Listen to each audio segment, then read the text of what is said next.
जय शिवराय मित्रांनो, मी दिनेश पाटील आपणा सर्वांचे आपल्या दिनेश पाटील व्लॉग्स या मराठमोळ्या यूट्यूब चॅनलवर स्वागत करतो। तर मित्रांनो, आज मी तुम्हाला घेऊन आलो आहे त्र्यंबकेश्वरला। त्र्यंबकेश्वरच्या पाठीमागे असणारा डोंगर म्हणजे ब्रह्मगिरी पर्वत। याच पर्वतावर आपण आज जाणार आहोत। याच ब्रह्मगिरी पर्वताला त्र्यंबकगड देखील म्हटलं जातं आणि या त्र्यंबकगडाचा जोड किल्ला म्हणजे दुर्ग भंडार। एका दगडी पुलाने जोडला गेलेला हा दुर्ग भंडार देखील तितकाच थरारक आहे आणि तो आज आपण पाहणार आहोत। चला तर मग तुम्ही आमच्या सोबत चला या त्र्यंबकगड आणि दुर्ग भंडाराची भटकंती करण्यासाठी। आज या त्र्यंबकगड आणि दुर्ग भंडाराची भटकंती करण्यासाठी माझ्या सोबत आलेले आहेत राहुल आणि संदीप भाऊ आणि आपले पाटणकर। जय शिवराय। तर हा आहे त्र्यंबकेश्वरचा प्रवेशद्वार।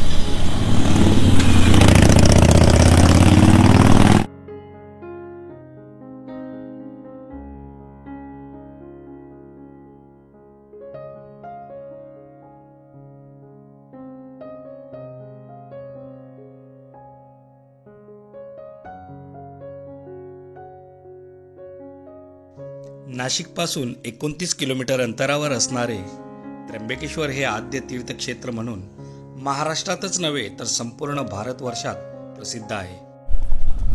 तर आता आम्ही ज्या ठिकाणाहून ब्रह्मगिरी पर्वतासाठी जाण्यासाठी ज्या पायऱ्या आहेत त्या पायऱ्यांपर्यंत येऊन पोहोचलोय। आता इथूनच पायरी मार्गानेच हा पायरी मार्ग संपूर्णपणे वर जातो। याच मार्गाने आता ब्रह्मगिरी पर्वतावर जायचं आहे। या ब्रह्मगिरी पर्वतालाच त्र्यंबकगड देखील म्हटलं जातं। दृष्टी पडता ब्रह्मगिरी तया नाही यमपुरी असे संत श्रेष्ठ नामदेव महाराजांनी ब्रह्मगिरीचे महात्म्य सांगितले।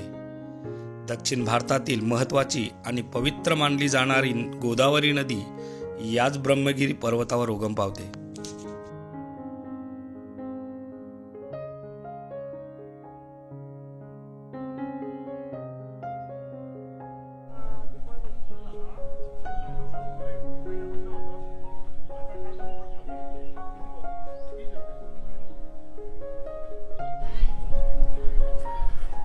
आता आपण जी वन्य विभागाची कमान आहे त्या कमानीपाशी येऊन पोहोचलोय। या गडावर प्रवेश करण्यासाठी प्रत्येकी 30 रुपये चार्जेस आहे। हे तिकीट घर आहे, इथंच आपल्याला तिकीट काढावं लागतं आणि मग तेव्हाच या किल्ल्यावर प्रवेश दिला जातो। आपण आज दोन्ही किल्ल्यांची भटकंती करणार आहोत। एक त्र्यंबकगड आणि दुसरा दुर्ग भंडार। या ब्रह्मगिरी पर्वतावर थोडं वर चालून आल्यानंतर हा गंगाद्वारला जाण्यासाठी रस्ता आहे। तुम्हाला जर गंगाद्वारला जायचं असेल तर या रस्त्याने तुम्ही गंगाद्वारला जाऊ शकता आणि जो सरळ जातो तो ब्रह्मगिरी पर्वतावर जातो। हे आहे मुक्तादेवीचं मंदिर। मंदिर नव्याने बांधण्यात आलेले आहे।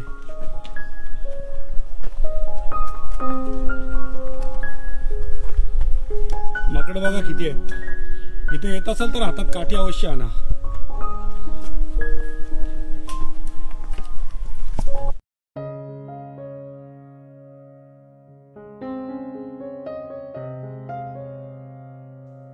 या ब्रह्मगिरीचे पौराणिक महात्म्य सर्वच लोकांना माहीत आहे, पण या ब्रह्मगिरीचे ऐतिहासिक महत्त्व फार थोड्या लोकांना माहीत आहे। इतिहासात श्रीगड तसेच त्र्यंबकगड या नावाने ओळखला जाणारा हा ब्रह्मगिरी पर्वत हा एक नांता गड होता।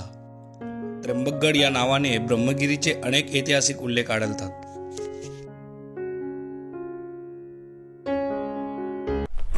तर आता आपण काही पायऱ्या वर चालून आल्यानंतर मध्येच आपल्याला ही धर्मशाला पाहावयास मिळते। ही धर्मशाला तशी प्रशस्त आहे आणि ही धर्मशाला दुमजली आहे। तर आपण पाहू शकता धर्मशालेच्या दोन्ही या समोरच्या कमानी आहेत त्यांच्यावर सुबक असं मूर्तिकाम देखील आहे आणि मध्येच आपल्याला गणपतीची मूर्ती देखील पाहावयास मिळते। पण नेहमी बोलतात ना की असंख्य असे काही लोक अशी असतात की त्यांना या ऐतिहासिक वास्तू तशा शोभत नाहीत असं वाटतं। कारण या धर्मशालेवर पाहू शकाल आपण तर वरपर्यंत नावं लिहिण्यात आलेली आहेत। तर मित्रांनो, तुम्ही कधीही गड किल्ल्यांवर जाल अशा ऐतिहासिक वास्तूला भेट देत असाल तर तिथं नाव लिहिण्याचा आपला काहीही अधिकार नाही, कारण या ऐतिहासिक वास्तू आहेत आणि हा ऐतिहासिक वारसा जर आपण जपत नसणार तर त्याचा अनादर देखील करू नका।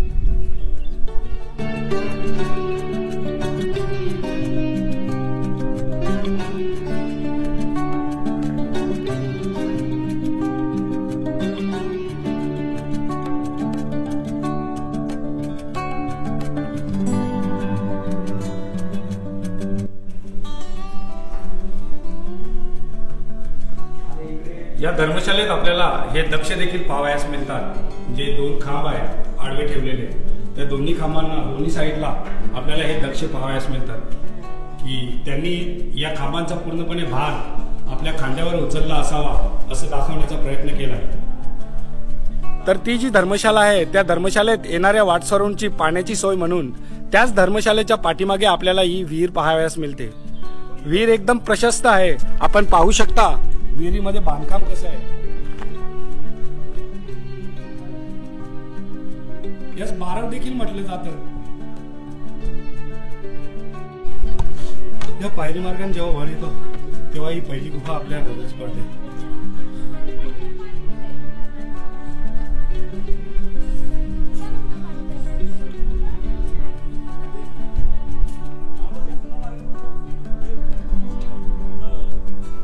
बघितलं हा आहे त्र्यंबकेश्वर. आजीबाई आहे ज्यांचं वय वर्ष 65 आहे आणि सकाळी 7 वाजता हा ब्रह्मगिरी पर्वत चढून ते आता जवळपास 11:15 वाजता रिटर्न झालेले आहेत. पुण्यावरून आल्यात बापदेव घाटाच्या पायथ्याने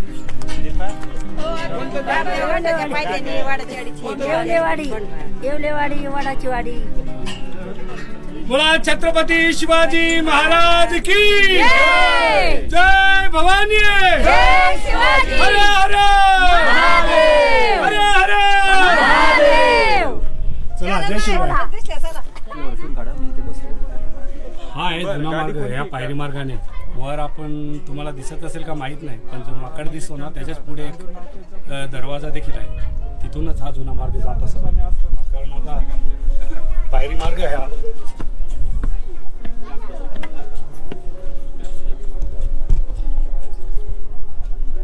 हा पाहत असाल आपण तर हा आहे जुना मार्ग.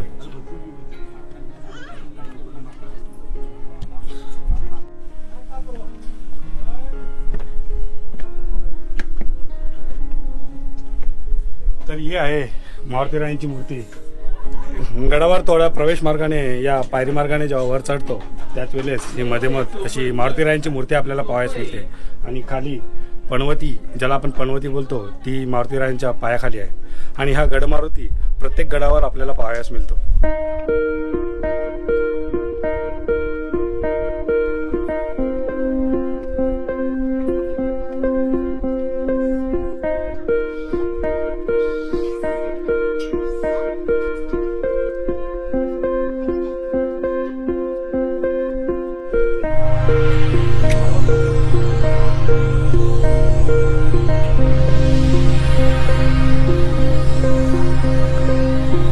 तर आलो आता आपण गडाच्या पहिल्या प्रवेशद्वाराजवळ. हा आहे गडाचा पहिला प्रवेशद्वार.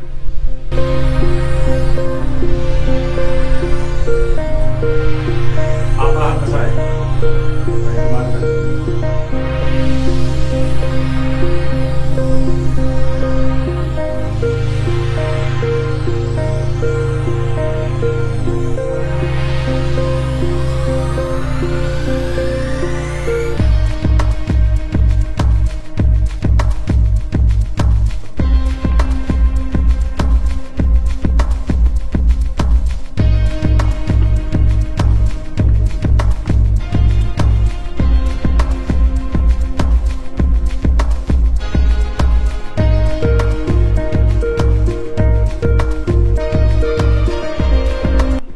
हा आहे गडाचा त्र्यंबक दरवाजा. हा गडाचा मुख्य प्रवेशद्वार आहे. आपण गडात या प्रवेशद्वारावर कोरीवकाम देखील पाहू शकता. चंद्रसूर्य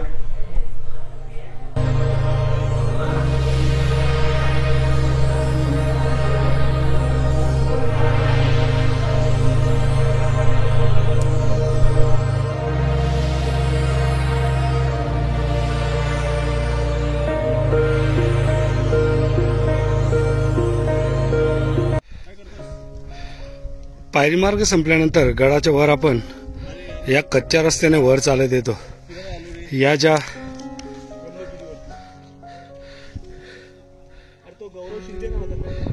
ह्या ज्या आपल्याला हॉटेल्स दिसतात, याच हॉटेलांच्या पाठीमागे आपल्याला हे काही वाड्यांचे अवशेष नजरेस पडतात.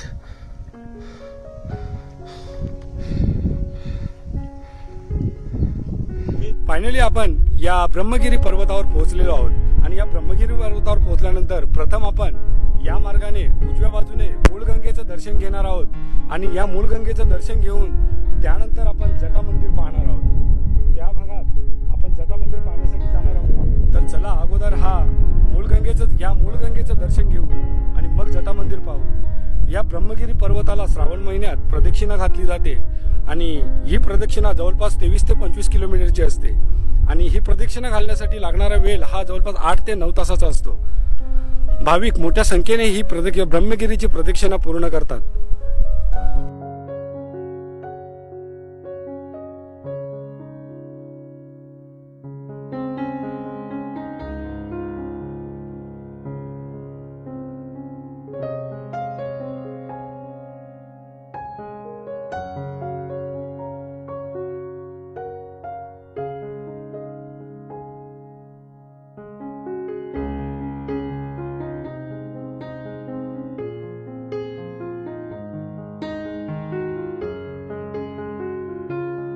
हे गोदावरी गौमुख आहे, आपण पाहू शकाल आणि गंगा गोदावरी मंदिर.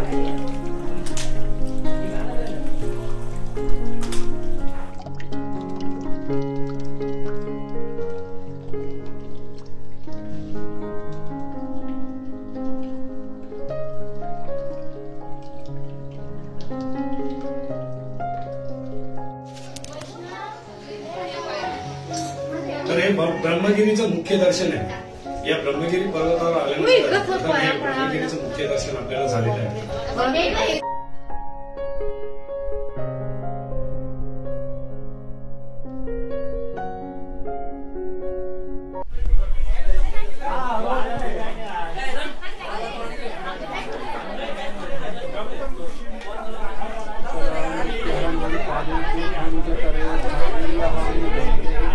मूळगंगेचे हे मूळस्थान हे आहे गौतम ऋषी. गौतम ऋषींची पत्नी अहिल्या, जे गौतम ऋषींच्या हातून जी गो हत्या झालेली आहे ती ही गायची साक्ष दाखवलेली आहे. परंतु ते गणपतीने आणि इंद्राने ते गायीचं रूप धारण केलं आणि ती गौ माता हे ठिकाणी हे पाडव इथे मायाळी रूपामध्ये ते प्रंगट केले. प्रंगट करून ते गौतम ऋषींच्या हातून दरबारच्या कुशाच्या गाडीने हत्या झाली आहे. परंतु ते गौतम ऋषींना गो हत्येचे पाप लागले. गो हत्येचे पाप लागल्यानंतर त्यांनी हे ठिकाणी 12 वर्षे तपश्चर्या केले. तपश्चर्या करून शंकर भगवानांना प्रसन्न केला. प्रसन्न करून जे गंगेला आणलेलं आहे गोदावरीला, ते स्वर्गातून आपले पाठीमागे ह्या औदंबराचा झाड आहे ते एक, माझ्या पाठीमागलं हे 2, हे साईडला झाड होतं ते हे 3 औदंबरांच्या ह्या 3 झाडाच्या मुळांतून हे गंगेला गोदावरीला इथं सुरुवात झाली. हे कुंडामध्ये तुम्ही हे ठिकाणी उन्हाळ्यात या, पावसाळ्यात या, हिवाळ्यात या, कधी या, तुम्हाला हे गंगेचं पात्र एवढंच दिसणार. याच्यावरती वाढत नाही, कमी पण होत नाही. इथे गौतम ऋषींनी स्नान केला, आंघोळ केली, गो हातेचे पाते दूर झाले. मग ही गोदावरी लुप्त झालेली. ते समोर मंदिरामध्ये एक गौमुख आहे, ते गौमुखात गेलेली आहे. गौमुखातून ती गोदावरी हे साईडला चालते. उत्तर भागाला ती गोदावरी उतरत नव्हते. परंतु ते गौतम ऋषींनी शंकर भगवानाला आराधना केली, प्रार्थना केली का एवढ्या झाला तरी उत्तर भागाला जगाच्या उद्धारासाठी, कल्याणासाठी पाहिजे. मग इथे मंदिरामध्ये शंकर भगवानांनी स्नान करून तो जरा जटेमध्ये घेतला. पलीकडे मंदिर आहे, आता तुम्ही सरळ जाशाल ते ठिकाणी तिथे जाऊन शंकर भगवानांनी जटा मारली. जटा मारून तो जरा ते साईडना उत्तर भागाला गंगाधर म्हणून आहे, ते गंगाधरला काढला. गंगाधरून मग खाली गेले त्र्यंबकेश्वरला, कुशेवर्ता कुंडामध्ये ते ठिकाणी देवाधिकारी दरबारची गाडी टाकली आणि ती गंगा अडवलेली गेली लोकांना स्नान करण्यासाठी. ते ठिकाणी ती गंगा पवित्र झाली, मोकळी झाली कुशेवर्ताला. मग पुढे नाशिक, पंचवटी, नांदेड, पैठण, खाली आंध्र का वाहत चालली आहे. ती ही गौतमी गंगा दक्षिणी भारताशी जसा लहान बच्चा जन्माला येतं ते लहानशे मोठं मोठं होत चालतं, तसं हे गंगा गोदावरीचा बाल रूप आहे.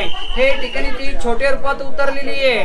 ती त्र्यंबकेश्वर पासून तर नाशिक पंचवटी पर्यंत तिचा मोठा विशाल रूप आहे. म्हणून हे गंगाच्या गंगेच्या काठी येऊन हे गंगेची पूजा गायदान करतात आणि ज्याला गंगा न्यायची तो गंगा आपल्या घराला नेतात.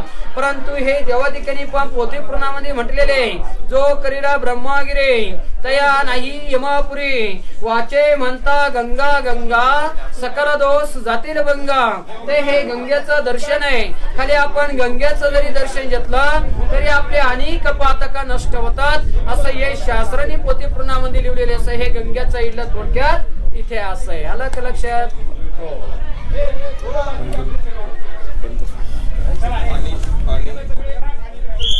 तर आता आपण गंगा गोदावरीचं मूळ स्थान जे उगम स्थान आहे गंगा गोदावरीचं ते मूळ स्थान पाहून आता आपण थोडंच खाली आलोय आणि इथूनच या गंगा गोदावरीच्या मूळ स्थानाच्या खालीच आपल्याला 2 डोंगरांच्या मध्ये असलेला सुलका दिसतोय तोच हरिहरगड आहे. या हरिहरगडाचं मनमोहक रूप आपल्या नजरेस पडतंय. तुम्हाला जर या हरिहरगडाचा व्हिडिओ पाहायचा असेल तर वर दिलेल्या आय बटनवर क्लिक करा आणि या व्हिडिओला या गडाला नक्की भेट द्या. आता या मूळ गंगेचं दर्शन घेऊन आम्ही चाललोय तो जटा मंदिराकडे. पाटणकर आणि टीम पुढे गेलेली आहे.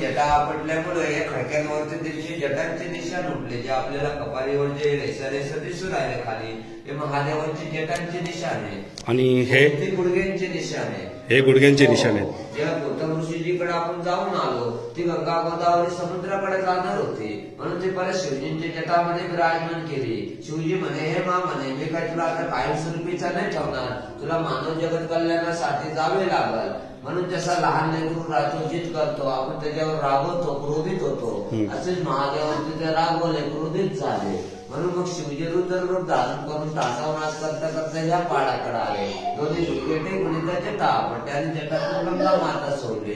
हात जोडून त्यांनी विनंती केली हे मा म्हणे ते समोर हे मा म्हणे तुम्हाला इथून पुढे जावे लागेल मानव जगत कल्याणासाठी म्हणून इथून पुढे ते कपालीतून घुसून त्या कपालीला निघाले ज्याला आपण गंगाचा द्वार म्हणतो गंगाद्वार. तर आता या जटा मंदिरातून शंकर महादेवाचं दर्शन घेऊन आम्ही निघालोय तो या रस्त्याने. या मंदिराच्याच पाठीमागून एक रस्ता दुर्गभंडारला जातो आणि आता आमची भटकंती चालू होणार आहे ती दुर्गभंडारची. तर चला आता दुर्गभंडार पाहू. त्र्यंबकगड आणि दुर्गभंडार हे दोन्ही किल्ले वेगळे असले तरी या दोन्ही किल्ल्यांचा इतिहास हा एकच आहे. दुर्गभंडारला जाण्यासाठी आपल्याला या त्र्यंबकगडावरूनच जावे लागते. या दोन्ही किल्ल्यांना जोडणारा हा दगडी पूल बघण्यासारखा आहे. या ब्रह्मगिरीच्या पहिल्या भागात आपण पौराणिक माहिती पाहिली तर या पुढच्या भागात आपण या किल्ल्याचा इतिहास जाणून घेऊ.